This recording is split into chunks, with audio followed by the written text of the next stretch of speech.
Me fitore ndaj Butrintit, luftëtari ruan kryesinë e grupit B me 43 pikë, një fitore me përmbysje gjirokastritëve që u arrit faloju sulmuese sidomos pjesën e dytë. Ishin Mirani e Mërkuri që i dhanë fitoren ekipit gjirokastrit me golat e tyre. Trajneri Besmir Shabani e vlerësoi si një fitore të vështirë për vetë mënyrën se si skuadra e Butrintit u mbrojt.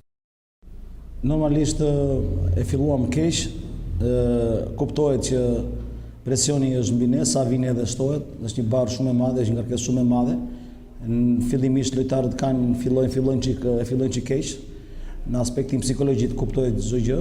Edhe pushim të pjesës së parë që folëm me çonat, gjithë shqetësimi im ishte vetëm që të ishin më të qetë, të ishin taktikisht ato ide që kishin punuar gjatë javës, mos të dilin asnjë moment jashtë detyre, të ishin gjatë gjithë kohës në ekuilibër. Edhe normalisht mbas realizimit të golit ton pastaj filluam dolëm në lojën tonë.